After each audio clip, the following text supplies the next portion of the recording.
Hello दोस्तों, तो कैसे हो। फाइनली रिज़ल्ट हमारा डिक्लेयर हो चुका है सेकंड सेमेस्टर का। और ये वीडियो उन लोगों के लिए है जो अभी सेकंड सेमेस्टर पास आउट हो करके थर्ड सेमेस्टर में गए हैं। तो आज के दिन अभी कुछ देर पहले 2-3 घंटे पहले रिज़ल्ट आ गया है आप लोग का। यहाँ पे क्या है कि रिज़ल्ट तो आया ही आया है, लेकिन रिज़ल्ट के साथ साथ बहुत सारे सवालों का ढेर लगा दिया है। वो आप लोग की तरफ से ही बहुत सारे सवाल आ चुके हैं और उन सारे सवालों का सॉल्यूशन अभी मैं लेके आया हूँ। और एक बात ध्यान रखना, सॉल्यूशन हर चीज़ का है, ठीक है। सारा चीज़ का सॉल्यूशन है और इमीडिएट सॉल्यूशन है। तो सबसे पहले हम यहाँ पे बात करते हैं बैक वाले बच्चों के साथ। सीधा सारा बात ना करते हुए सबको साइड करते हैं, सीधा बात करते हैं कि जिन बच्चों का बैक लगा है, अभी जो रिज़ल्ट आया है तो उसमें ज़्यादातर बच्चों का आपका सप्लाई चेन में बैक लग गया है। किसी का 1 नंबर से बैक लगा है, किसी का 2 नंबर से बैक लगा है, किसी का 20 नंबर 10 नंबर ऐसे करके आया हुआ है। तो जिनका बैक लगा है तो अब क्या सॉल्यूशन है, क्योंकि 21 तारीख कल है और कल से आपका गोल्डन अपॉर्चुनिटी स्टार्ट हो रहा है, यानी कि कंपनी आना कल से विज़िट करना स्टार्ट कर देगी।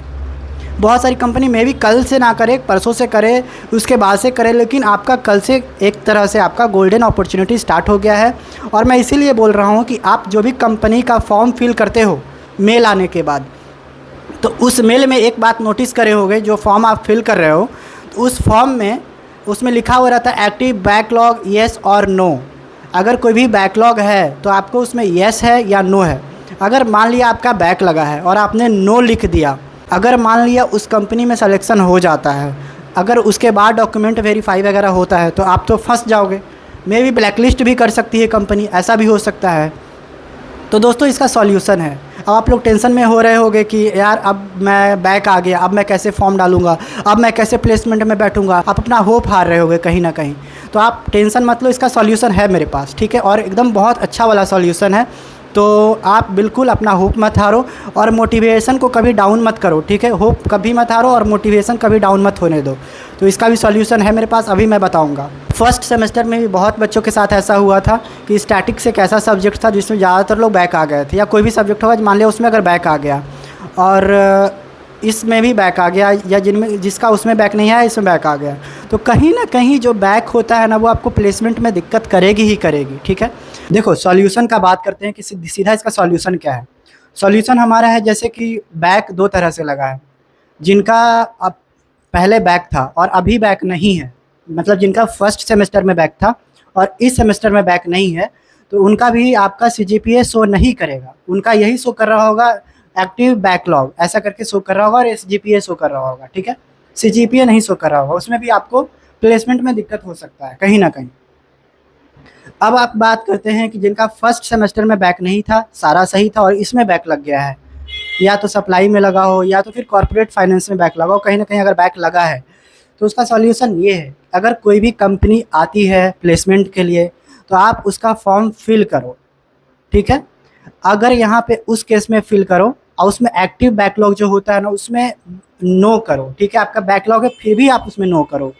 आप उसी केस में नो करो जिस केस में कंपनियां 3 महीने बाद ज्वाइनिंग करवा रही हैं या तो जनवरी के बाद ज्वाइनिंग करवा रही हैं। उस केस में बैकलॉग नो कभी मत करना जिस केस में कंपनियां इमीडिएट ज्वाइन कर रही है, ठीक है। और फिर भी इन केस अगर कंपनी बहुत ज़्यादा MNC कंपनी नहीं है, बहुत बड़ी कंपनी नहीं है, लेकिन पैकेज अच्छी है, चलो सारा कुछ सही है, अगर फिर भी आप करते हो एक्टिव बैकलॉग नो, फिर भी करते हो तो आपका सिलेक्शन हो जाएगा, कोई दिक्कत नहीं है, ठीक है। मैंने बहुत सारे बच्चों को देखा है कि 3-3 सब्जेक्ट में बैक लगा हुआ रहता है, वो 4-4 5-5 लाख का पैकेज लेके बैठे हुए हैं, ठीक है। वो लोग जॉब कर रहे हैं। वो लोग क्या करते हैं ना कि जॉब भी कर रहे होते हैं और इधर आपके पास टाइम भी होता है, क्योंकि आपका रनिंग सेशन चल रहा है ये, क्योंकि आपका तो जा करके 26 में ख़त्म होगा।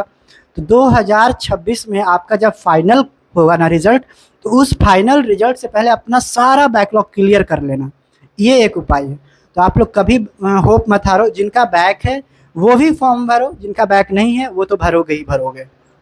बस खाली इतना ध्यान रखना MNC में मत भर देना, जैसे KPMG EY ये सब में अगर डाल देते हो तो कहीं ना कहीं वो क्रॉस वेरिफिकेशन उनका बहुत ज़बरदस्त वाला होता है, वो करवाएगी करवाएगी। और जो बढ़िया बड़ी कंपनी है वो क्रॉस वेरिफिकेशन करवाती है डॉक्यूमेंट का, डायरेक्ट कॉलेज से यूनिवर्सिटी से कनेक्ट होकर के। तो ये बात का आप लोग ध्यान रखना कि MNC कंपनी या जो बड़ी पैकेज वाली कंपनी है उसमें थोड़ा सा अलर्ट रहना। बाकी ज़्यादातर कंपनियां ऐसा लगे कि आपको हाँ इसमें मैं भर सकता हूँ, उसमें बैकलॉग बेहिचक आपका बैकलॉग नो कर दो यार, कम से कम। चलो कि हमारा बैकलॉग है फिर भी मैं नो डाल रहा हूँ। तो ये टॉप सीक्रेट था, ये बात अपने तक ही रखना, किसी को बताना मत। और आप लोग फॉर्म फिल करते रहो, ठीक है। तो मैंने बहुत बच्चों का देखा है कि ऐसा हुआ है, और वो लोग प्लेसमेंट लेकर के 4 लाख 5 लाख लेकर के जॉब कर रहे होते हैं, और वो कहीं ना कहीं अपना फाइनल होते होते अपना बैकलॉग क्लियर कर लिए होते हैं सारा। अब ये तो मैंने सॉल्यूशन बता दिया, और जिनका ये भी बता दिया कि जिनका अभी सारा सही है उस फिर भी उसमें बैकलॉग दिख रहा है, एक्टिव बैकलॉग, तो या तो उनका फर्स्ट सेमेस्टर में बैक होगा, तो उनके लिए भी और इनके लिए भी बात सेम है। तो बैक वालों का तो क्लियर हो गया काम, कैसे फॉर्म फिल करें ये भी मैंने बता दिया। और इमीडिएट ज्वाइनिंग और तो 2-4 महीना बाद ज्वाइनिंग वाला भी मैंने बता दिया डिफरेंस क्या होता है। और बाकी बात करते हैं एनओसी वगैरह। तो एनओसी आपका अगर मान लिया कहीं बाहर से प्लेसमेंट लेते हो और आप चाह रहे हो कि मेरे को एनओसी अभी ही मिल जाए, तो अभी नहीं मिलेगा, 2 जनवरी के बाद से आप लोग का एनओसी मिलेगा। तो ये सब बाद की बातें थी। फिलहाल मेरा ये वीडियो बनाने का मकसद ये था कि जो लोग घबराए हुए हैं, अपना होप हार चुके हैं बैक के चलते, वो बिल्कुल शांत रहें, कोई ज़्यादा ये इशू होने वाली नहीं है। और अपने आप को कॉन्फिडेंट रखें, कॉन्फिडेंट लूज कभी ना होने दें, और फॉर्म बिल्कुल अच्छे से फॉर्म फिल करें, क्योंकि कल आपका कॉलेज ओपन हो रहा है। और एक एक फॉर्म व्हाट्सएप मैसेज से ज़्यादा अपना फॉर्म चेक करो, क्योंकि तो दोस्तों ऐसी ऐसी कंपनी आएगी ना कि जैसे कि 11 बजे मेल आ गया और उसमें टाइमिंग रहता है मात्र 1-2 घंटे का ही, तो आप मेल एकदम आधे आधे घंटे पर मेल अपना चेक करते रहो, ठीक है, ताकि वो टाइम क्रॉस ना हो जाए, फिर बाद में आप फॉर्म फिल करो तो वो उस पर कोई ध्यान ना दे। इसलिए जैसा ही मेल आता है वैसे ही फॉर्म फिल कर दिया करो, ताकि आपका सिलेक्शन रिज्यूम सबसे पहले हो जाए, क्योंकि रिज्यूमे सिलेक्शन होता है वहीं से आपका स्टार्ट हो जाता है सिलेक्शन प्रोसेस। तो पहले रिज्यूमे सेलेक्ट होता है, तो रिज्यूमे पहले अपना सेलेक्ट करवाओ, और कैसे सेलेक्ट रिज्यूमे बनाना है, कैसे प्लेसमेंट लेना है, ये सब पे स्पेशल वीडियो आएगा। फिलहाल अभी के लिए ये काफ़ी है।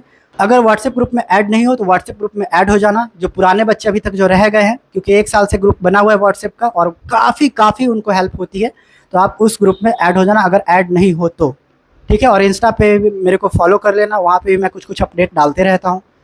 तो मिलते हैं फिर से नए वीडियो में। आप लोग घबराओ मत और बिल्कुल अपना हौसला कम मत करो, बिल्कुल हौसले के साथ आगे बढ़ो, कहीं ना कहीं प्लेसमेंट आपका ज़रूर लगेगा। जैसे मैं भी अपनी स्टोरी बताया हूँ बहुत सारे वीडियोस में, मैं भी उतना बड़ा ये नहीं हूँ, मेरा भी बहुत सारा स्ट्रगल रहा है अपने टाइमिंग में, बहुत स्ट्रगल फेस रहा है हमारा। तो पॉसिबल है दोस्त, पॉसिबल है, ठीक है। प्लेसमेंट आप लोगे, हर हाल में प्लेसमेंट लोगे आप, गलगोटिया यूनिवर्सिटी से प्लेसमेंट लगेगा, अगर मेरे बातों को मानोगे तब। मिलते हैं, आप लोग अपना ध्यान रखो।